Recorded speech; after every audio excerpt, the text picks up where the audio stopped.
ਫਰੀਦਕੋਟ ਦੇ mini secretariat ਦੇ ਵੱਡੀ ਗਿਣਤੀ 'ਚ ਲੱਗੇ ਜਾਮਣਾਂ ਦੇ ਦਰਖਤ ਹੇਠ ਮਰੇ ਪੰਛੀਆਂ ਤੋਤਿਆਂ ਨੇ ਲੋਕਾਂ ਦੇ ਵਰੂੰਦਰੇ ਹਿਰਦੇ। ਵਾਤਾਵਰਣ ਪ੍ਰੇਮੀਆਂ ਨੇ ਜਾਮਣਾਂ ਦੇ ਦਰਖਤਾਂ ਉੱਪਰ ਸਪਰੇਅ ਛਿੜਕਣ ਨਾਲ ਮੌਤ ਹੋਣ ਦਾ ਕਾਰਨ ਦੱਸਿਆ। ਫਰੀਦਕੋਟ ਦੇ ਲੋਕਾਂ ਖਾਸ ਕਰਕੇ ਵਾਤਾਵਰਣ ਪ੍ਰੇਮੀਆਂ ਤੇ ਪੰਛੀਆਂ ਨੂੰ ਪਿਆਰ ਕਰਨ ਵਾਲਿਆਂ ਦੇ ਹਿਰਦੇ ਉਸ ਸਮੇਂ ਵਲੂੰਦਰੇ ਗਏ ਜਦੋਂ ਫਰੀਦਕੋਟ ਦੇ ਮਿੰਨੀ ਸੈਕਟਰੀਏਟ ਦੇ ਵਿੱਚ ਮੌਜੂਦ ਜਾਮਣਾਂ ਦੇ ਦਰਖਤਾਂ ਹੇਠ ਵੱਡੀ ਗਿਣਤੀ ਦੇ ਵਿੱਚ ਤੋਤੇ ਮਰੇ ਹੋਏ ਦਿਖਾਈ ਦਿੱਤੇ। इस बारे जो फरीदकोट के वातावरण प्रेमियों और समाज सेवियों ने पता लगा तो उन्होंने मौके पर पहुँच के गहरा दुख जताया तो उन्होंने कहा कि जामणा के उपर चंद पैसों की कमाई लई स्प्रे की जा रही है जिसके कारण इन्होंने तोतियां की मौत हुई है। उन्होंने कहा कि इन्होंने जामणा के दरख्तों को जिला प्रशासन वालों ठेके ते दिता जाता है और ठेके दे देण वाले ठेकेदार वालों लगातार ही जामणा के उपर लगातार ही जामणा के उपर कीड़े मकोड़ियां ते बचाउण लई स्प्रे की जाती है।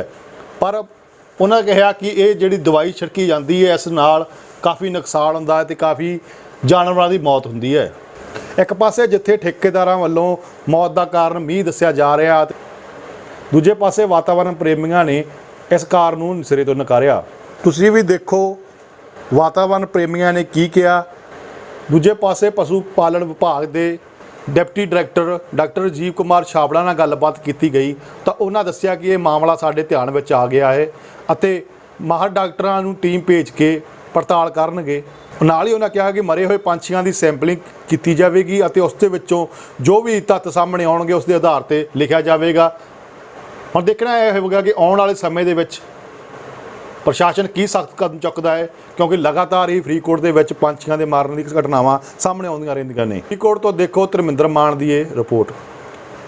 सर ये पंछियों का जिहड़ा ऐतकी मरण की घटना हुई है बहुत माड़ी घटना हुई है और इस दे विच प्रशासन पूर्ण रूप में दोषी है क्योंकि प्रशासन नूं इस बारे पहला ही आग्रह कर दिता गया सी एक मीटिंग दे विच कि असीं लास्ट ईयर भी इस दे उत्ते लड़ाई लड़ी सीगी। उस समय कबूतरां दी मौत हुई सी अज तो 2 साल पहला कि दवाइयां नूं बैन किया जाए। वो हानिकारक दवाइयां जिवें कि मोनोक्रोटोफास वगैरह दवाइयां जिहड़ियां कि अजकल बैन कीतियां गईयां WHO वालों भी बैन कीतियां गईयां उन्हां दे हानिकारक प्रभावां करके। तो जिहड़ा ठेकेदार है वो ना दवाइयां दा छिड़काव कर दिंदे आ जिस करके उन्हां दी प्रजनन शक्ति उपर भी असर हुंदा और उन्हां दी जिहड़ी मौत हो जाती है। और जो पिछले दिनी वरतारा होया कुछ हनेरी आई है, हनेरी दे नाल पंछियां दी मतलब प्रशासन दे वल्लों है कि डिग्गण दे नाल मौत हुई है लेकिन जिहड़ी मौत है वो उस तो पहला दवाई छिड़की गई सी। उस दवाई का जिहड़ा हानिकारक प्रभाव होया उस दे नाल उन्हां पंछियां दी मौत हुई है। इसनूं लैके असीं सारियां जथेबंदियां ने इकट्ठे होकर एडवोकेट HC अरोड़ा दे राहीं असीं NGT दे विच भी अप्रोच करन दी कोशिश कर रहे हैं। अज केस दायर कर दिता जाऊगा NGT दे विच। ਇਹ ਲਗਾਤਾਰ ਹੀ ਵਰਤਾਰਾ ਜੀ ਫਰੀਦਕੋਟ ਦੇ ਵਿੱਚ ਹਰ ਸਾਲ ਹੀ ਵਾਪਰ ਰਿਹਾ ਤੇ ਪ੍ਰਸ਼ਾਸਨ ਸੁੱਤਾ ਪਿਆ। ਜਿਵੇਂ ਬਾਈ ਜੀ ਦੱਸ ਕੇ ਗਏ ਵੀ 1 ਮਹੀਨਾ ਪਹਿਲਾਂ DC ਨੂੰ ਦੱਸਿਆ ਹੋਇਆ ਸੀ। ਜਦੋਂ ਤੱਕ ਕਿਸੇ ਨੂੰ ਨਾ ਪਤਾ ਹੋਵੇ ਮੁਸੀਬਤ ਆਉਣ ਵਾਲੀ ਹੈ ਨਾ ਤੇ ਫਿਰ ਤਾਂ ਚਲੋ ਬੰਦਾ ਮੁਸੀਬਤ ਦਾ ਸਾਹਮਣਾ ਕਰਦਾ ਠੀਕ ਹੈ। ਪਹਿਲਾਂ ਦੱਸਣ ਦੇ ਬਾਵਜੂਦ ਵੀ ਚੁੱਪ ਰਹਿਣਾ ਆਪਦੇ ਨੱਕ ਦੇ ਥੱਲੇ ਹੋਣ ਦੇਣੀ ਹੈ ਇਹਦਾ ਮਤਲਬ ਇਹ ਹੈ ਵੀ ਐ ਨਹੀਂ ਵੀ ਪਤਾ ਨਹੀਂ ਸੀ, ਪਤਾ ਸਾਰਾ ਕੁਛ ਹੀ ਹੈ। ਜਾਣ ਬੁੱਝ ਕੇ ਪ੍ਰਸ਼ਾਸਨ ਸੁੱਤਾ ਪਿਆ ਵੀ ਕੋਈ ਗੱਲ ਨਹੀਂ ਚੱਲਣ ਦਿਓ ਜਿਵੇਂ ਚੱਲਦਾ ਕਿਉਂਕਿ ਸਾਨੂੰ ਕੀ ਹੈ ਇੱਥੇ ਹਾਲਾਤ ਲਗਾਤਾਰ ਹੀ ਬਣੇ ਹੋਏ ਨੇ।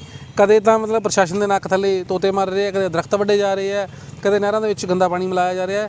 ਲਗਾਤਾਰ ਪ੍ਰਸ਼ਾਸਨ ਚੁੱਪ ਕਰਕੇ ਬੈਠਾ ਹੋਇਆ ਜਦੋਂ ਕਿ ਲੋਕਾਂ ਦੀ ਜਾਨ ਨਾਲ ਖਿਲਵਾੜ ਹੋ ਰਿਹਾ ਤੇ ਇਸ ਲਈ ਸਿਵਲ ਸੁਸਾਇਟੀ ਜਿਹੜੀ ਲਗਾਤਾਰ ਕੰਮ ਕਰ ਰਹੀ ਹੈ ਜਿਹੜੀ पर्यावरण के खेत्र के असी इस संबंधी हाई कोर्ट से भी गल कर रहे हैं तो नाल दी नाल ही HC अरोड़ा जी नाल गल हुई है। इस तो बिना भी जिला पद्धर के उत्ते भी लोगों को इस बारे जागरूक करके प्रशासन के विरुद्ध कोई ना कोई प्रोग्राम जल्दी दिता जाए। मैं शंकर शर्मा फरीदकोट पंजाब से। ये कोई नई खबर नहीं है जी, ये हर साल का मामला है। पिछले 2017 से हम रिकॉर्ड रख रहे हैं। सैकड़ों पंछी जो बागों में स्प्रे की जाती है, इलीगल जो दवाइयाँ पुरानी हैं जो आउटडेटेड हो चुकी हैं जो सरकारों ने बंद कर दी है, खेतीबाड़ी यूनिवर्सिटी जिसको नहीं मानती वो स्प्रे की जा रही हैं जिसके कारण पर्यावरण को बहुत नुकसान हो रहा है। पंछी मर रहे हैं, हर साल होता है। सैकड़ों पंछी इस साल भी मर गए हैं, पिछले साल भी मरे थे। DC साहब को मेमोरेंडम भी दिया था लेकिन उस पर कुछ नहीं हो रहा। इस बार जो हुए तोते रिपोर्ट हुए हैं जी, बाकी बगले हैं, कबूतर हैं, हर साल मरते हैं। ये क्या होता है, बागों के अंदर पंछी मरता है, जो बाग का ठेकेदार होता है वो वहीं से उठा के वहीं पे उनको दफना देता है, इसीलिए रिपोर्ट बाहर आ ही नहीं पाती। जो जितनी बाहर आ जाती है वही सैकड़ों में है। आप खुद हिसाब लगाओ, जो रिपोर्ट ही नहीं हो वो कितनी गिनती होगी। सैकड़ों पंछी मरे हैं जी, कोई गिनती नहीं है। कोई गिनती नहीं है। मैं आपको बता रहा हूँ कि 200-250 वो हैं जो रिपोर्ट हो गए हैं, जो रिपोर्ट ही नहीं हुए। अलग अलग बागों में, सरकारी बाग हैं, अलग अलग बागों में अंदर ही मर गए, ठेकेदारों ने अंदर ही दफना दिए, उनकी गिनती कहाँ से पता चल सकती है। हाँ, जो बचाए गए हैं उनका इलाज हम कर रहे हैं, अपनी तरफ से पूरी कोशिश कर रहे हैं, फर्स्ट एड दे रहे हैं उनको।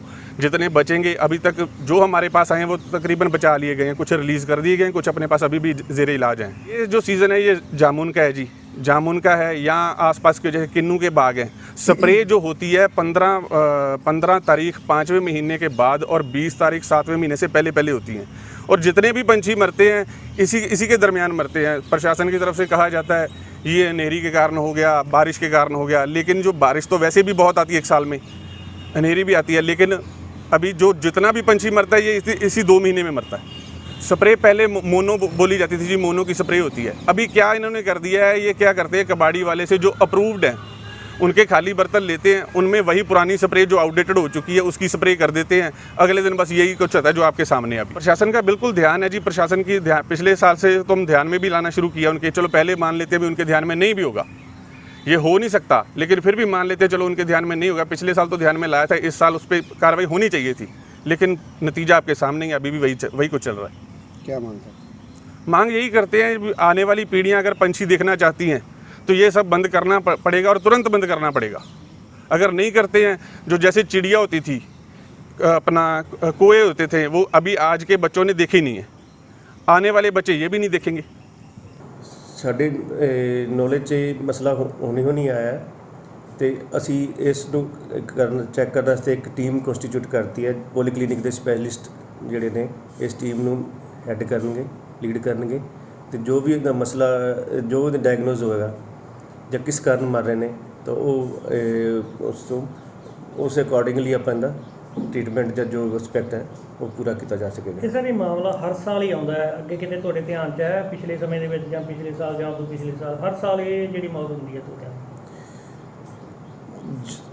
ਪਿੱਛੇ ਜਿਹੜੀ ਵੀ ਜੋ ਨੋਟਿਸ ਸਾਡੇ ਆਇਆ ਸੀ, ਅਸੀਂ ਸੈਂਪਲ ਭੇਜੇ ਸੀ, ਉਹਨਾਂ 'ਚ ਸਾਰੇ ਹੀ ਬਰਡ ਫਲੂ ਜਾਂ ਇਸ ਤਰ੍ਹਾਂ ਦੇ ਜਿਹੜੇ RD ਦੇ ਅੰਦਰ ਸੈਂਪਲ ਭੇਜੇ ਗਏ ਸੀ ਉਹ ਨੈਗੇਟਿਵ ਆਏ ਨੇ। ਉਹਨਾਂ 'ਚ ਕਿਸੇ 'ਚ ਵੀ ਬਰਡ ਫਲੂ ਪੋਜ਼ੀਟਿਵ ਨਹੀਂ ਆਇਆ। ਬਾਕੀ ਜਿਹੜੇ ਹਿਸਾਬ ਨਾਲ ਜਿਹੜੀ ਇੰਸੀਡੈਂਸ ਹੈ ਇਹ ਲੋਕਲਾਈਜ਼ਡ ਇੰਸੀਡੈਂਸ ਹੈ, ਇੱਕ ਜਗ੍ਹਾ 'ਤੇ ਜਿਹੜੇ ਨੇ ਬਰਡ ਮਰੇ ਨੇ ਆਪਾਂ ਨੂੰ ਪਤਾ ਲੱਗਿਆ। ਜਦੋਂ ਇਹਦਾ ਕੋਈ ਹੋਰ ਰੀਜ਼ਨ ਹੋ ਸਕਦਾ, ਜਦੋਂ ਕੋਈ ਜਨਰਲਾਈਜ਼ ਜਦੋਂ ਹੁੰਦਾ ਮੀਨਸ ਜਦੋਂ ਹਰ ਜਗ੍ਹਾ ਬਰਡ ਮਰੇ ਨੇ ਤਾਂ ਉਹਦਾ ਜੋ ਰੀਜ਼ਨ ਹੈ ਹੋ ਹੋਵੇਗਾ। ਅਸੀਂ ਇਸ ਦੇ ਸੈਂਪਲ RDDL ਜਿਹੜੀ ਲੈਬ ਹੈ ਸਾਡੀ ਨਾਰਥ ਇੰਡੀਆ ਦੀ ਲੈਬ ਹੈ ਉੱਥੇ ਭੇਜ ਦਿੱਤੇ ਜਾਣਗੇ। ਸਰ ਕਿਤੇ ਨਾ ਕਿਤੇ ਕਿਆਸ ਰਾਈਆਂ ਜਿਹੜੀਆਂ ਇਹ ਲਗਾਈਆਂ ਜਾ ਰਹੀਆਂ ਕਿ ਹਨੇਰੀ ਤੇ ਤੂਫਾਨ ਆਇਆ ਸੀ ਪਿਛਲੇ ਦਿਨੀ, ਉਹਨਾਂ ਦੇ ਨਾਲ ਇਹਨਾਂ ਜਿਹੜੇ ਤੋਤਿਆਂ ਦੀ ਮੌਤ ਹੋਈ ਹੈ। ਪਰ ਦੂਜੇ ਪਾਸੇ ਜੇਕਰ ਸਮਾਜ ਸੇਵੀਆਂ ਦੀ ਗੱਲ ਕਰੀਏ ਜਾਂ ਪੰਛੀਆਂ ਦੇ ਮਾਹਰ ਹੈ ਕੁਝ ਲੋਕ ਹੈ, ਉਹਨਾਂ ਦਾ ਕਹਿਣਾ ਹੈ ਕਿ ਜਿਹੜਾ ਹਨੇਰੀ ਦੇ ਮੀਂਹ ਨਾਲ ਜਿਹੜੇ ਇਹ ਇਸ ਤਰ੍ਹਾਂ ਪੰਛੀ ਨਹੀਂ ਮਰਦੇ। ਇਸ ਸੰਬੰਧ ਦੇ ਵਿੱਚ ਜਿਹੜੀ ਇਸ ਸਟੇਜ 'ਤੇ ਆਪਾਂ ਕੁਝ ਵੀ ਨਹੀਂ ਕਹਿ ਸਕਦੇ ਕਿ ਵੀ ਫੀਨੋਟਿਪਿਕਲੀ। ਬਾਕੀ ਹੈ ਵੀ ਜੋ ਇਨਵੈਸਟੀਗੇਸ਼ਨ ਟੀਮ ਜਾਂਚ ਕਰੇਗੀ, ਜੋ ਰਿਜ਼ਲਟ ਆਏਗਾ ਉਸ ਹਿਸਾਬ ਨਾਲ ਤੁਹਾਨੂੰ ਨੋਟਿਸ 'ਚ ਲਿਆਇਆ ਜਾਏਗਾ।